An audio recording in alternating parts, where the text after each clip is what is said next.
Bismillahirrahmanirrahim wa sallallahu ta'ala ala sayyidina Muhammadin wa sallama tasliman. Dallani Allahu ala Allahi bila taxarrurin wa humri taqabbala. Bayit boobu wenn xaraf woo ci jël ak leeram ka nga jébbalu ci moom wa ilaa bu fekkee jébbalu woo itam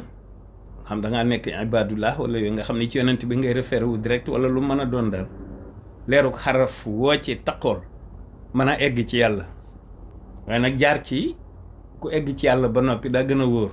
wala nekk ci ku egg ci yàlla ku jaxasoog yàlla bu ko defee boo taqoog leeruk wenn xaraf ci bayit wi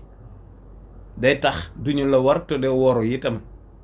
te sa mode de vie itam yàlla da koy nangu maanaam soo dundin ci lislaam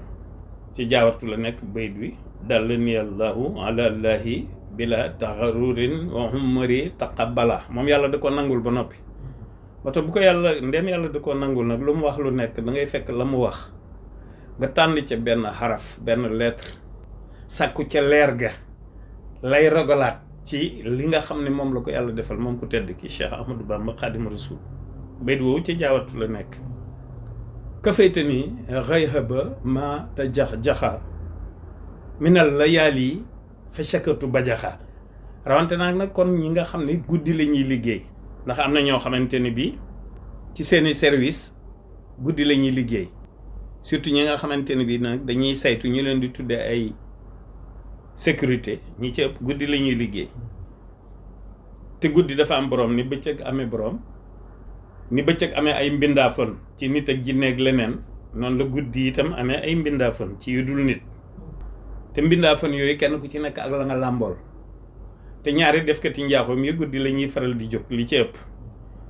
kon boo bëggee mucc ci ñoom bayit wi da nga ciy jël benn lettre benn xaraf sàkku ci leer ga takkook moom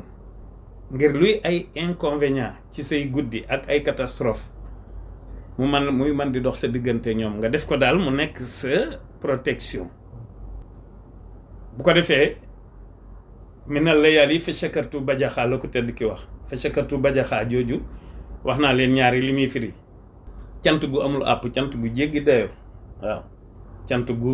gu demee nu ne waaw ci yiw ak i ngëneel